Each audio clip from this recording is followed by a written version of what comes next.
do. So you'd always have like Zeus mid, Spectre safe lane. Actually, no, you'd do like you could have like Tinker who would like BT to all the hawks that were The flying lone around. druid or the brewmaster. Yeah, Yeah, the hawk. yeah, Yeah. yeah. And you just needed, and then you had one hero that would scout. So you normally get like a Nyx assassin who would do these Or a scouting. Bane. And yeah, And just and run around smoked. That was a classic. 3 position profit. That way you Yeah. get your global. So you'd start with the Wrath of Nature, and Tinker would TP 10 on to like the seconds to Beastmaster go. Hawk or something like that. Yeah, it was yeah. I mean, one of the things I love about Dota though is that we still see those combos brought out every once in a while. Like when you see a Brewmaster or a Beastmaster, you still gotta kind of think, depending on the matchups, like, is this a good Tinker game? Like it could be done, you know? Mhm. But they picked the Willow into Jakiro and Mars, which is a little bit tough for Willow players sometimes because they really like to abuse the Shadow Realm, and you already have 2 disables that can actually catch her in it. So there's no free TP with the Shadow Realm here. Really relying on basically having Terrorize versus the arena. Yeah. But it does still feel like it's nicer from Team Empire to have this, where like it's that, hey, I've got some lower cooldowns, I've got some things we can fight at a faster pace. We're not farming a Dusa. We're not waiting only for the Coddle and Ember to have some kind of influence. So Slark will come into the fight, likes long drawn out fights, but also should be careful about control. But if timing is good, he'll be okay. Yeah, it's not the easiest control for a Slark, that's for sure. And James has played a really good Dark Willow too. I've seen his Clockwork and his Dark Willow perform really well already in this tournament, so I look forward to that again. But we talked a lot about last game. How last game always want to fly was dominating on the vision, right? Like they felt like they had the ward advantage the entire game, and now they also have Slark. Dire's ban. As your Beastmaster. So we're gonna move that Queen of Pain out to the old mid lane. It's interesting considering like FlyToMoon hasn't actually picked their mid yet. Yeah, but with the Viper band, I mean, it's nothing can like dumpster Queen of Pain to irrelevancy. Even the Viper, I don't think can necessarily put her that bad in the hole. It's not a good matchup, but you know she's still Queen of Pain. Radiance ban. Yeah. Well, they banned Ricky. He would have been problematic for Mars to lock down because normally you get heroes that could just bounce themselves out of Mars's arena. Quap doesn't worry about it too much. Yeah, Ricky, as long as he's got a target he can jump to, he's okay. Or he can tricks. I mean, the other big position 1 matchup versus Slark used to always be the Faceless Void, right? But I mean, the damage into the Chrono isn't terrible here from Empire, but it's also, you know, Faceless Void, he's very hit or miss, it feels like. Like some teams are still picking him quite a bit. And then, like, I mean, Empire have played it lately. They might. Come on, like, he's still a hero, right? Yeah. I totally missed that whole game. I just watched the highlights. So I'm just saying, Arteezy was fantastic in the clips. Well, we'll see. I don't know. Looks like maybe they haven't played him in a hot minute here. Let's see. Not a lot of Void games for the boys. At least not the past. Oh, that's right. They're also the Hope roster, so we don't even know. But they'll ban the other best mid to blindly pick. I think Kunkka definitely fits the bill there. No one making Kunkka sad in the mid lane, including a Queen of Pain. So you know, they also don't want to have to worry about their summons being crushed. Speaking of which, where's Lycan today? What the heck?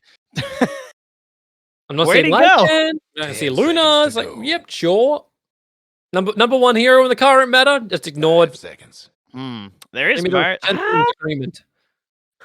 Oh, this is tempting though. But Shadow Demon, Mars, and Slark, like Unleash, the arena, and the perch. If there was ever a bad Lycan game, this is probably it. But it is also Lycan.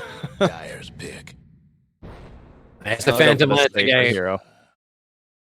Easier dodge out of a lot of abilities coming his way. Harder for Slark to lock down, and they don't really have a good controller against him either. But so how do they finish up with the mid now?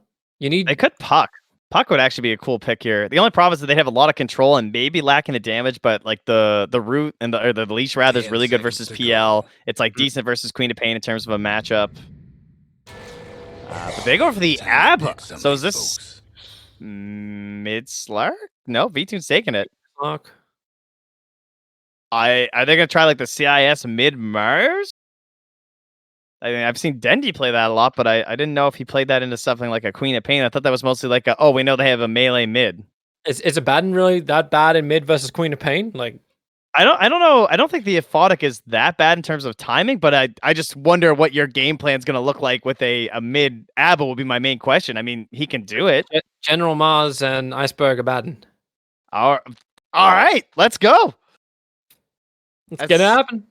So what do you do with a mid Abba?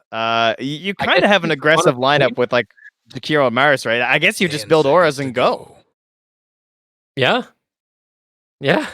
5 Build like the seconds. Queen of Pain did in the last game and free General up to be the initiator. This is a pretty nice pick.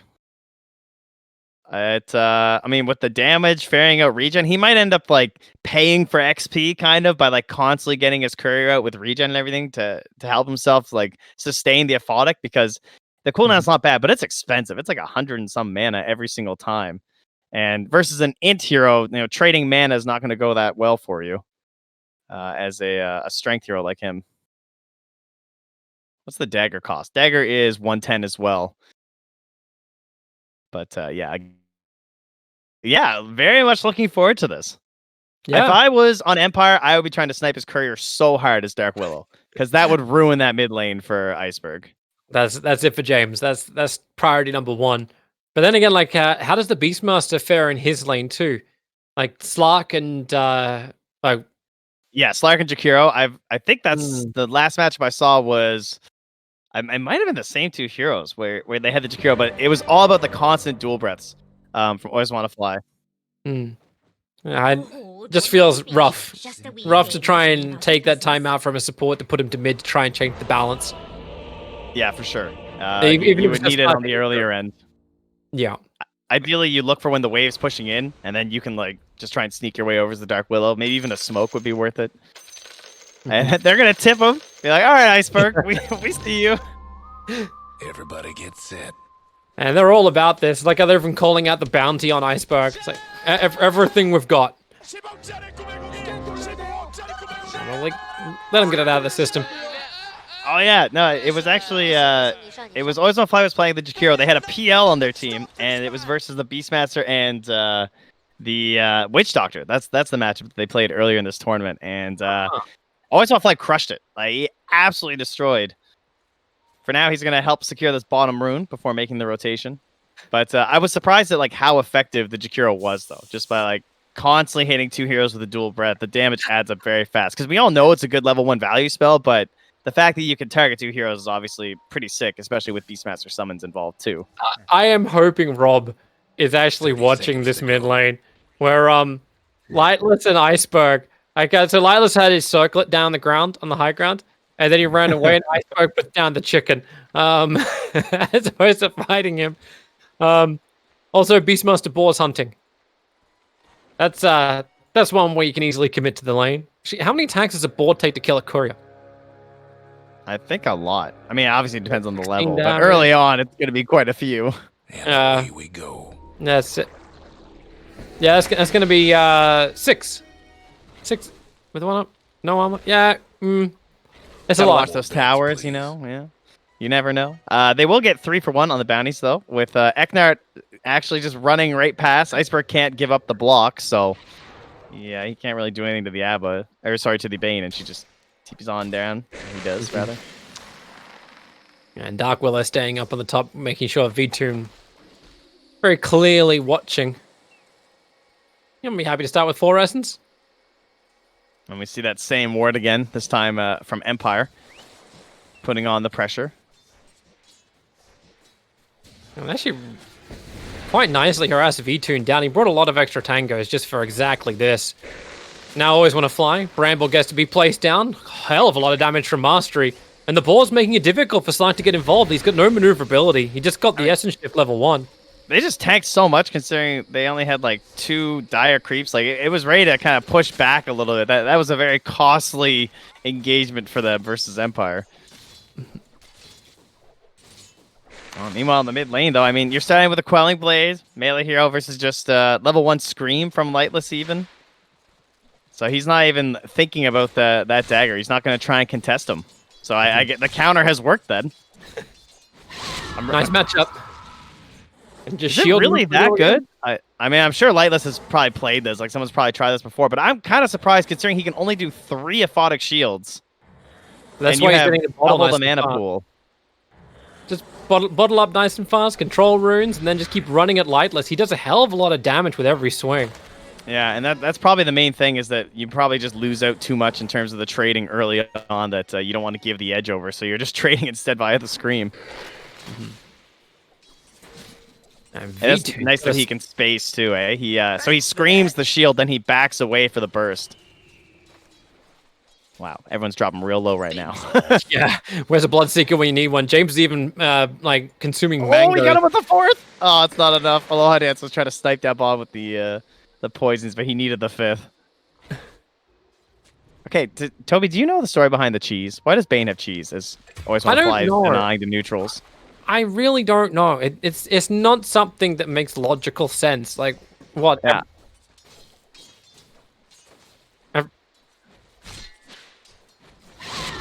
Oh, wait. Production. Rob and Roll on the production is talking about how I believe it's a European thing, right? Where they believe that the cheese causes nightmares. I actually saw that written and I forgot. But yeah, apparently that's like folklore that cheese can cause nightmares.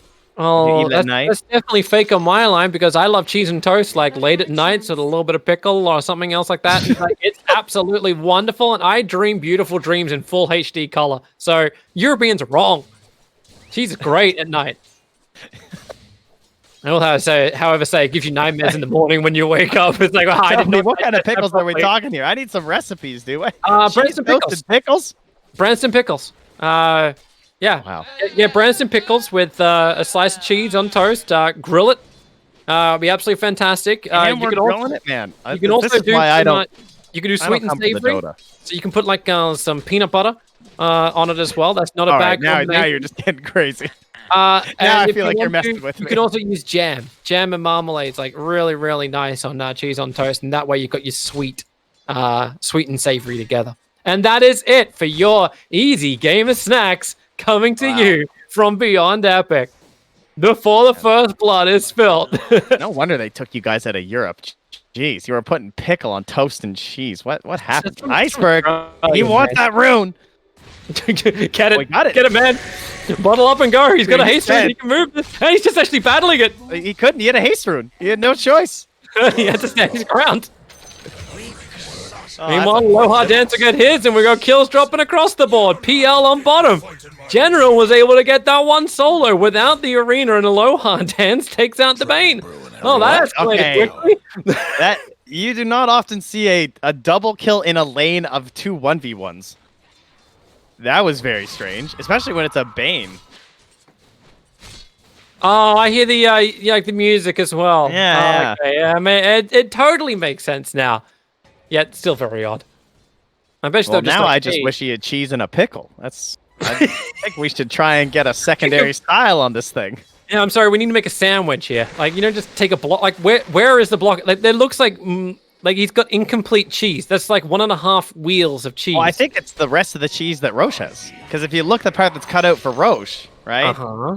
There, now we're feeling. Yeah, I don't know what's up with the other one being like a third. Roche doesn't have any cheese yet. So what you're saying is, like, Bane is just stealing all of Roshan's stores? What are you writing in there? Like, it's just... That's Bane's cheese. That's the cheese. This is Roche's cheese. Okay, meanwhile, Takira dies off himself. It's a critical game! Stop distracting us with your pickles and cheese. It's not American pickles like that. Better pickles. Get Branston pickles. Keep saying this word like I know what a Branston pickle is, Toby. I don't know what the mite is and all the other Australian things. I'm sorry. I thought you were part of the generation that knew what Google means. Look, listen. We just have Fosters, Toby. Okay, that's the most Australian thing we have. Fosters isn't Australian, you fool. It's British. Really? I always thought it was Australian. No. It's those big giant cans. No, it's British. Wow, my whole life's been a lie. Congratulations on not being Australian, because my God, it's terrible. Oh, it's very British. It's the joke of Monty Python who first did that when like Australians drink Fosters. If Australians don't drink Fosters, It's They great got water you to good. watch. I'll tell you what, the rest of the Commonwealth really thought you guys were into it. Well, I thank the Commonwealth for their lack of education. The education system definitely needs a looking at. I think there is a Dota game, apparently. This is a level 7 Abba now, with an Invis rune as well in the mid. He's currently got his Bracer. He's looking in towards some phase boots, and with a maxed out Bottom? shield, he's good. General, is it time? They've got a tree. He doesn't have mana for an arena or enchant. Enchant would go down. He'll take the courier as well. And if they got a little bit more, Lilas arrives. And the ears are deafened as Mars will fall, and SD Aloha Dance will complete the TP out in time. He needed One that. One trade-off. Yeah, and this should be, like, we talk about what's the mid Abba going to do. Not as easy to make those kind of rotations, but he also is about 30% higher in terms of the net worth. Well, actually, 50% higher in terms of the net worth. It's pretty rough right now for Lightless. So if that 5-man group up comes, or even just, like, 4 heroes minus the Slack while V-Tune's farming, they are going to have a hard time dealing with Iceberg still. Yeah. How does he actually build in this? Like, is this like the old school, like Radiant styles? The Battens, or... I mean, it is a PL game. There's definitely some value there. It kind of depends on how much territory they feel like they need to conquer on the map, I think, to try and limit what the PL can do. Because you can say, like, okay, I'm going to go for, like, a Radiance-based build, and then I can fight the PL when he's farmed, or you can say, like, okay, guys, let's group up and take all their towers so this PL gets less. And, of course, that's the beauty of Dota, is trying to find that balance as to what's best for this specific game. Yeah. Oh, easy ward. I like how they instantly tipped the bait for putting Observer Ward down right in front of their eyes, so they just dropped the sentry. Alright, V2 just made a sick play if he gets this kill. He baited him in so hard, knowing that he was about to level up to 6. He's taking care of the ball, so always when a fly can finish the job on Mastery. That was nice. Oh, and he tips him. Yeah, get him, V2. Bye, Bane. Now, moving targets. They don't want to arena because there's no point against the Phantom Lancer. Like, he'll just doppelganger himself back out of it.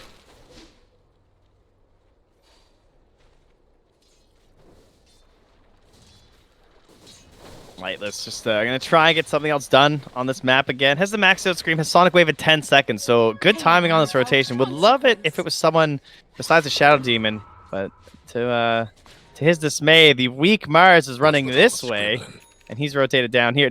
Now he's going to go top. Yeah, they really want to try and find a kill. Maybe if there was a contest for the pull. Yeah, he is hungry for this Slark kill. Bramble's not bad, but Ice Path also quite good from always on a fly, create space, and Beastmaster really not finding the time for his roar, and he'd like to. Lightless now arrives, Sonic Wave, he does not want to commit that for a Jakiro in the trees. And now Jakiro, another quick Ice Path, TP support's coming in, it's a double from FlyToMoon, they're still looking for Lightless, always want to fly, oh the scream! It caught him in the last fraction of a second. His TP was channeling. Oh, so many little moments there. They were kind of hoping that the Slark would commit on the Mastery after the Ice Path, and they could try and turn that around with the Sonic Wave, but instead they get the chase down, but then it's baited into the tower, so you get the 2-hero rotation, but then they can't catch Lightless. Like, everything just so close by a hair here. As Iceberg, he's going to find a 5-minute bounty rune. Oh, look! Iceberg, look, it's already there! Oh. Come on, man. Watch the fight up on top lane. V2 is looking for his own little one. Running around the Sonic Wave. Man, that hits hard. And SD will fall, but now Iceberg can be really heavily involved with the borrowed time, but he hasn't finished the job on James.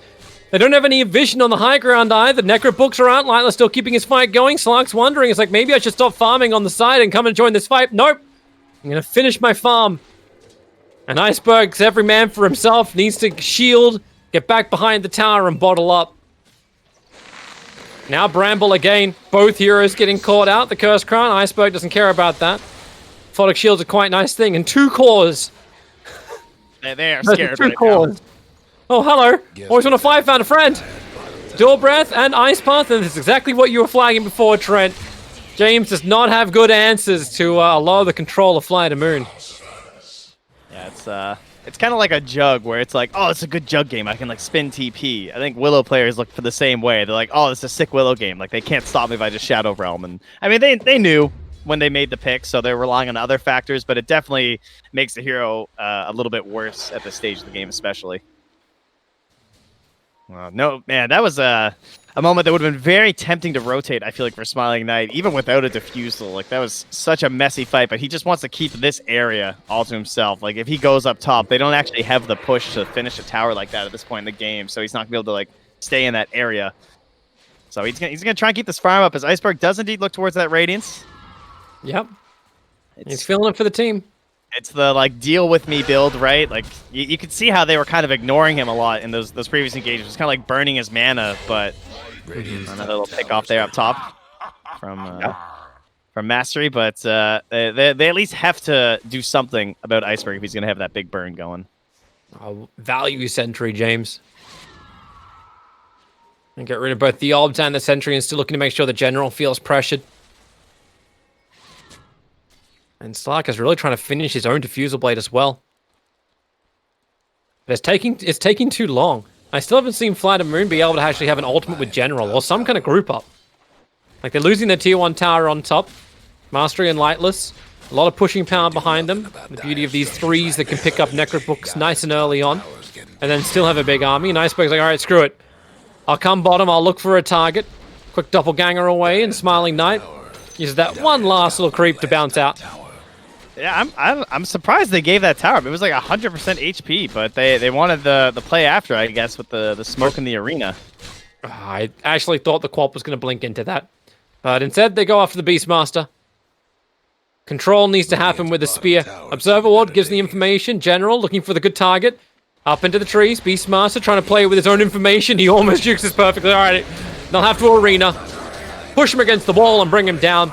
Kill goes to Slark, and that's the first permanent agility. Yeah, at least with that juke, though, he forced the arena, right? Like, if they just hit that pounce, then they keep arena, and they can just smoke again right after. Now you have an 80-second window where Smiling Knight can continue to feel a little bit safer, as Iceberg feels quite safe just punching the tower. Yep, he's got a lot of extra help. They got Fiend's Grip available as well, so just trying to wait it out. Aloha Dance is ready for the disruption. The second the Fiend's Grip begins, you know James knows he's in the tree line too. Just keep backing up. Now Lightless also with a rotate. Iceberg, shields are up. My god, they just exploded him. They didn't even need to let the Fiend's Grips or the big ultis go. They just let the cheese fly. Like, you just don't care, Eknar. And instant smoke. They want to chuck the Sonic Wave down on somebody. Oh, they're looking to mid. Always want to fly as a prime candidate. Mars still has no arena, and they're going to Macropie to clean the tree line out, but there's a lot of heroes already coming through. Roar over on Mars. Control will continue. 7-1. Charges can't even get him off. The Sonic Wave sends him reeling. Well, Abba is going to do Abba things. It just TP and actually doesn't have ulti right now, but by the time they can whittle him down, he should be back. They're still trying to fight time for Slark. Slark needs Diffusal Blade before he can do anything. Yeah. I'm enjoying James waiting for the shield from Iceberg before he triggers Curse Crown. The first couple of Curse Crowns were always like negated by shield. Yeah, they do have a lot of things where you can just kind of throw it on him and even just force the early aphotic. Mm-hmm. They definitely don't have Dagger, though. Lightless. Still just like, worthless. There's a Slark and an Ab. What the hell am I going to do with Dagger this game? James? I'll begrudgingly take it next level. Aloha has done such a great job of keeping this bottom lane pushed out. 4 points up in Shadow Poison. He's always making sure... Oh, Mars! Battle for the Bounty Room began. James come back over. The arena is out, but who's really going to be saving who? There needs to be a disruption. He does a defensive one over on the Mars. Combining with Macropyre and the Ice Star. James comes back out. General, he's still alive. He went down to 9 HP, and he got a shield up. Stands alive, but now V-Tune starts the fight up. Diffusal Blade. Perfect time to reveal. Oh, no! Ow! That tree must be so thin. Oh, he doesn't get that, but they weren't someone from diving. You got into Baton. You dive. You dive for everything. The Ice Path barely doesn't cancel the second TP, but they will be able to mop up the Bane. But while this is happening, I'm watching a Beastmaster with level 3 Necrobook about to pressure a tier 2 tower and Quap farming mid. You gotta imagine Smiling Knight was ready to scream at him if he got a TP cancel by running right into him like that. But he was able to get out, and he stays on the map, too. He didn't, like, panic and go home or anything. He is right in there, still farming in the jungle. But that was a very important moment for FlyToMoon to try and get back out there. Like, that immediate action right after the Diffusal Blade. Baden, Mace gets his shield up, one charges down two, Raw's committing in, Aloha dance, oh my god, that disruption timing, it couldn't have been any better, the blink from Lightless dodges the Spear of General. Now the attention turns towards the Beastmaster, but he also TP's out. Okay, big saves on both parts. Nice blink and then self-preservation there on the TPs.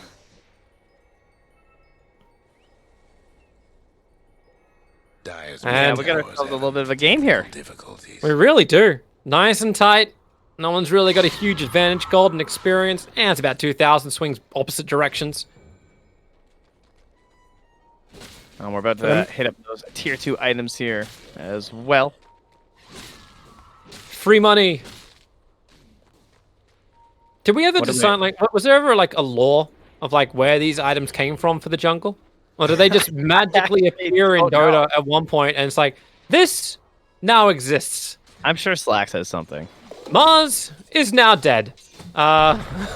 He's going to arena, but the Fiend's grip controls him. Dark Willow wants to try and help out, but yeah, you gotta wait. And kill's already gone the way of the Fiend's grip damage of Enchant. Ooh, who got the net? Oh, Eknot. I gotta change to Eknot. And Bane, Diffusal is out. Another great ice path. He was trying to disrupt himself up a little bit. Doesn't work out. And whoops. Yeah. Hey guys, there's a Fated Brooch just sitting here. Oh, where? I don't know who that belongs to, just north of the Dire outpost on top. Best. And I gotta tell you, that one actually belongs to... Yeah, it belongs to FlyToMoon. It's been there since the 7-minute mark, unless they just dropped it. Oh, Mastery saw it. Alright, he's come back. He's gonna come back, alright.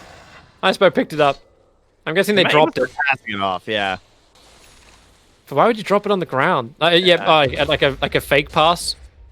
Could have been also you don't want the courier to have to go all the way back to base too. Mm-hmm. Maybe it was there. I was actually clicking around trying to find it earlier, so I'm not sure. Yeah, I only just saw it randomly after we started looking at the top lane. So I don't know. We're actually close to the relic.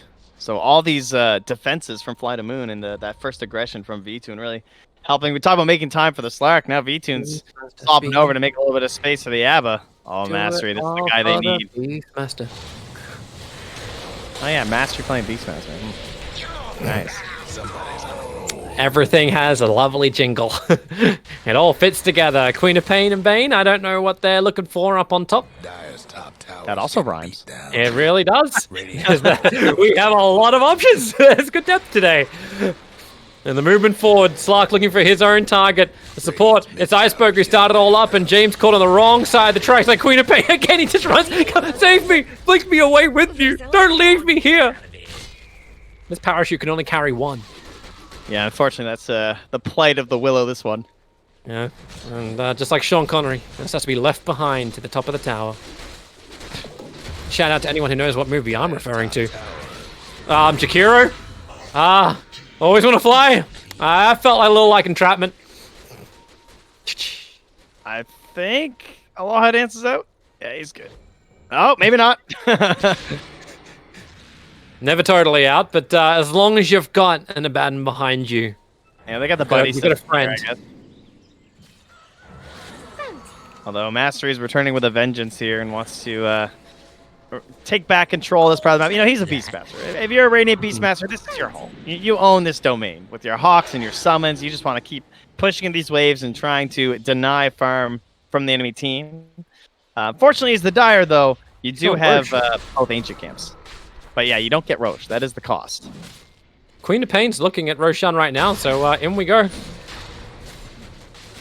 Takes a lot of damage. With Medallion, they're doing some work, and it looks like FlyToMoon's a little too slow to get there. Iceberg is on his way, but it's too late. If he walks down here now, he'll just lose his life. And now, well, maybe still a little too close. Gets caught up, wants to get closer so he can actually shield up the SD, but the Nightmare makes it impossible. And Shadow Demon can't even get the defensive disruption out. So A gets his up from Empire, and the blood is ready to spill. That was a good call to go for the proc on the borrowed time. Just activate it so that you don't have to wait. Because they would have just left you there to come back with a grip or something else and eventually force you to burn through enough that you're still going to die. So they'll only lose one, but obviously they lost the Aegis too. So some heavy costs here. Beside of FlyToMoon. What is their next big peak? I guess it's obviously the Radiance. Do we have anything else really? We have the Blink on general, so they can go for a pretty aggressive maneuver once this Radiance is done. Would you count SMY on a Slark as a peak? That is nice. Just it's coming on what is probably the most glorious courier I have seen in a while. Oh yeah, that's nice. It looks like something out of Dragon Ball Z.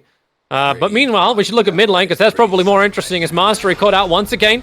Has to let the roar out of Baden. A little bit of overlapping of abilities to control over on him, and Beastmaster just cannot get out of the macro pyre. Iceberg, borrow time is available for him.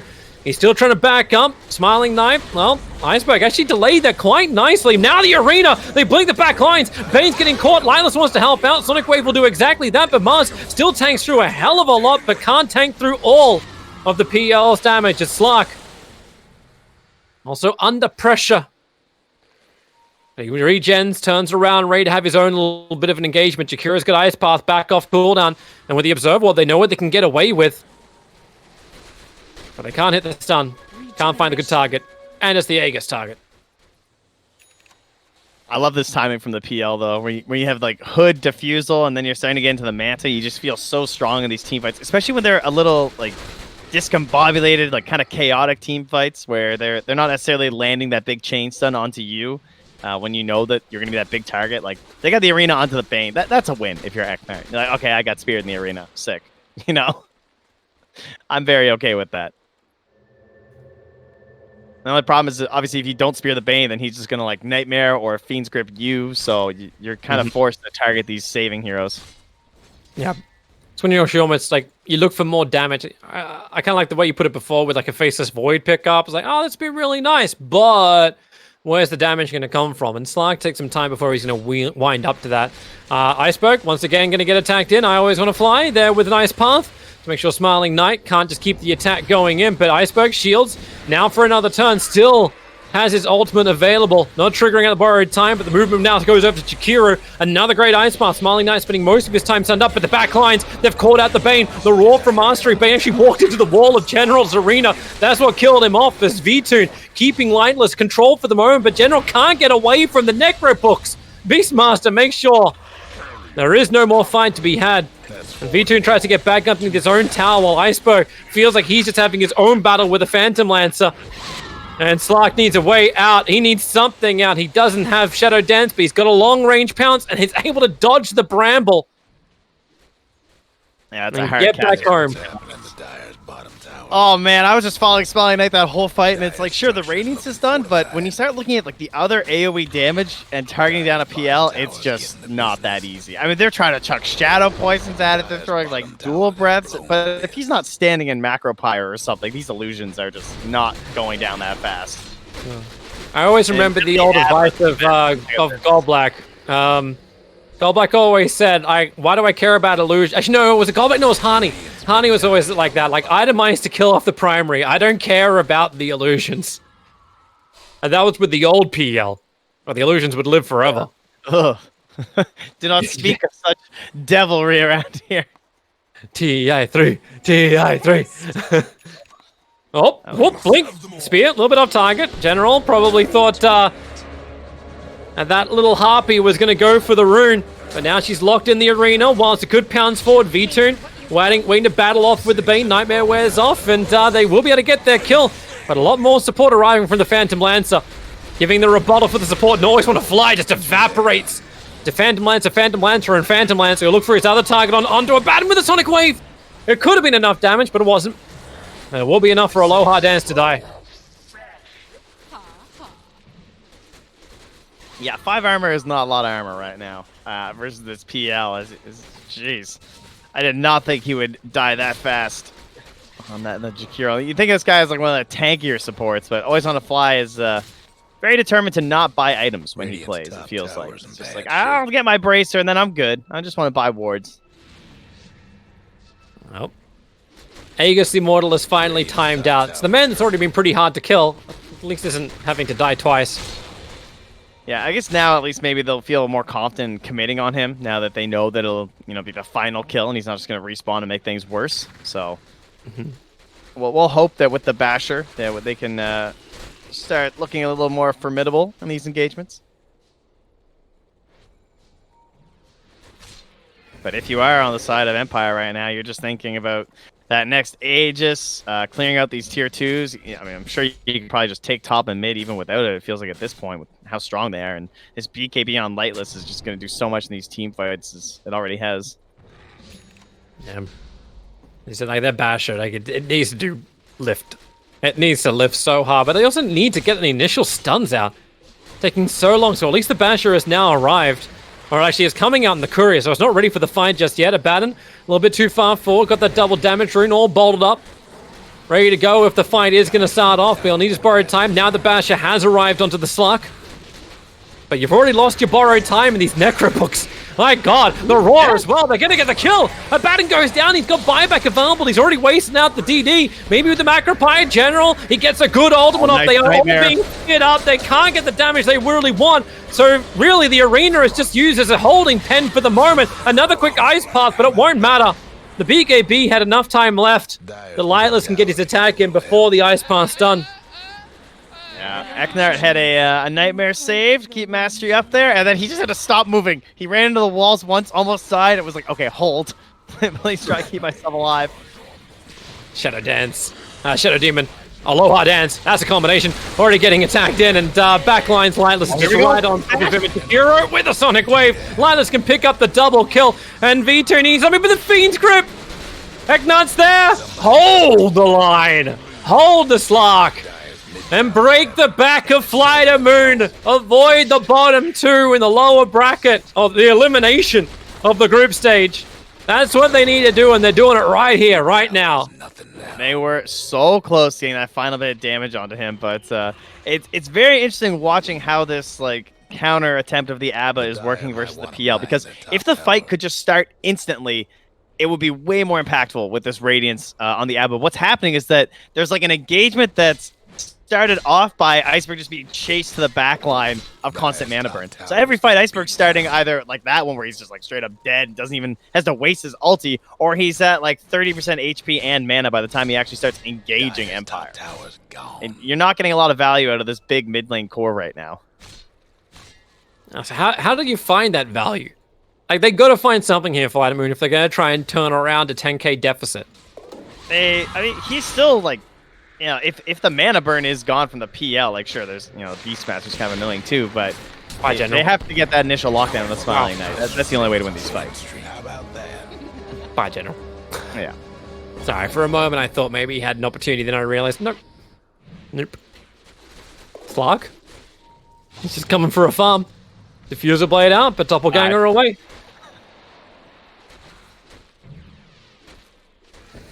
Yeah, that ain't happening. That is not happening for Slark. And he still knows there's been an observable on that hillside for a very long time. He's walked under it and lost his ulti every time. Yeah, but of course you never know if it's just a hawk too, so it can be very frustrating to try and triangulate versus a Beastmaster. Yep. Now again, he does ping the high ground there. Actually, that was Willow. Willow's turn to watch. Quickening Charm. Lovely! Nice smoke from Dames. Instantly popped by the Slark. Worthy tribute. Slark has gone AWOL. Oh, no, I think he's actually almost running for the top the top bounty runes. You can probably get there in time. The bottom lane, are they actually looking to fight this FlyToMoon? Well, they have the blink on Aloha Dance, but now he's just there's no point fighting around tier 2 tower, right? No, I mean, yes and no. I mean, the point would be they don't have Aegis. Because by the time they come high ground, they will have Aegis, right? You know that for a fact. So, now the issue is you don't want to fight in this tree line, though, when you're versus Beastmaster, because you know they're going to have the good vision, so you need that high ground ward if you want to contest there. Yep. But the ward just got sniped out. Goodbye, Courier.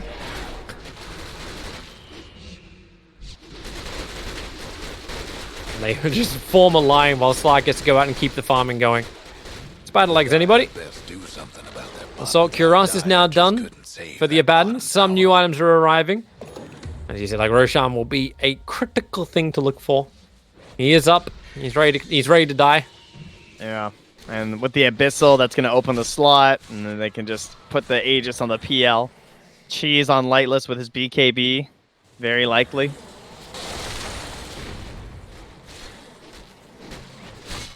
They moved over already. Yeah. Don't have Necro books for 20 seconds. I don't know if they want to start just yet. Well, Look at that. Look how fast FlyToMoon is coming. They really do not want to let this go. Yeah. This fight's better than the fight high ground with Aegis and Cheese, right? Whoop. Oh, nice. Everyone stop to play Whack-A-Meepo. We're actually going to see if any of the players are playing this. Like, no, okay, so no one's actually playing this at the moment. I think they might be having something more serious. Like, you know what? A game-deciding Roche fight. I do like that with this, they move game is paused to the top of the screen. That's kind of right. nice. It was always kind of crappy when it's in the middle of the screen. But the Battle Pass playground is still showing up on my left. That's oh yeah, and then blocking the net worth. You win some, you lose some. You know. Hey, they moved the net worth up. They moved that little sidebar up. So, like, for all those people who have some real issues with that, like myself, it's a lot more comforting. But yeah, maybe move that playground a little bit down, or have an option to always hide. Well, all right. So it's a 12K lead. Yeah. Can they actually win this fight? I guess it is completely dependent on what happens to Smiling Knight. Doesn't have the buyback. I mean, it's going straight Abyssal, so it wouldn't want a buyback anyway. But that is something. And they do have Soul Catcher, which we can't necessarily discount, right? Instantly losing 35% of your HP can catch anyone off guard. But do they have the AoE to combo with it? Is the problem. It feels like if General can cut the field, like with the arena, like almost like lock Beastmaster into the corner, keep the support sound, like you'd almost have the arena like perfectly around Lightless at the moment, and just control the zones. But then the other problem, of course, is that we're not even talking about the fact that there's the Bane with the save, and then the Willow with the potential Terrorize save. So it's just gonna be tough. Oh, we're going. Let's see what they do. So Slark's on the bottom side. In, out of Roshan. PL sticking with it. The Ice Path will come in. They get information. Macropyre also down. The quick jump forward from the Queen of Pain. Right on top of Always Want to Fly as well as Iceberg. And Always Want to Fly is losing his life quickly. Now the arena goes to work. So the support's in the back line. While support as well as Beastmaster get isolated. A quick buyback comes in from the Bane. Already looking to TP out. He is there on the front lines. Trying to battle with the Abaddon. Already had the borrowed time gone. He's locked in. Aloha Dance is way too far away to save him. So now you can go back to Roshan and finish the job. Oh! Okay, Sonic Wave was just a fraction of a second too late there. Well, the Shadow Poison burnout will actually kill James, so they got something back, but obviously not getting the main objective that they needed. They needed the actual contest. Yeah. Like at this point, Slark just run, take the tier 1 tower and get out. Well, they're smoked up again. There's no arena. There's nothing to fight with. There's Aegis now on the Phantom Lancer. Okay, that's a hero you can kill. Mastery at 50%. They got a spear. Got a control. Oh, he's spider linked. He broke the tree, so the spear won't connect. That's a pretty cool interaction. It's cute. Yeah, that is. Yeah. Now the jump forward. Abyssal Blade is up. Phantom Lancer close the distance over on the save of the SD. He can get one copy, but that's going to be it. And now also the Nightmare General trapped in the trees. Quickly brought down. Yeah, it would appear Mastery's done, because he just bought back and was like, we're ending. Just go. Let's push, boys. We've got Aegis, we've got Cheese, we're ready to go. Our cores are immortal. The Phantom Lancer is immortal at this point. There's no way to clear him. You know the drill. I love how Lightless is playing this too. Just like the blink in, Shiva's Guard, BKB, just I'm in your face now. Oh, he is back again. Lightless. They're staying on top of him. The Purge is there too, but then blink out, BKB triggers. Buyback did come in from the SD trying to achieve that while V-Tune gets a bash out. He's almost got the Bane, but Terrorize forces V-Tune back once again. Now he's going to go up against the hero he does not want to go up against, the Phantom Lancer, who's now got Abyssal Blade, and that's the game. You've lost your Slark, you've lost your defense, GG is called, and Team Empire will force this to a third.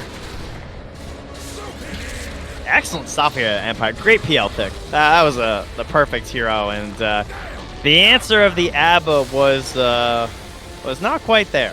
I mean, it was kind of cool how it worked in the mid lane. Like he came out in terms of like a net worth victory, but then when you go from that like early to mid game impact, it was all Queen of Pain. Like that was, it didn't really have that impact that you want in terms of like shutting down the Queen of Pain. Layla's was just like, okay, I'm not building dagger. Yeah, I'm gonna suffer a little bit in this laning stage, but she got the first rotation bottom with the Scream and the Sonic Wave, and then she just kept like rotating and enabling her heroes to create all this space for the easy win for Smiling Knights PL. Yeah. I really do wonder like what was meant to be the answer to that Phantom Lancer. It didn't feel like even the way you would itemize in this game that you'd ever be able to deal with him.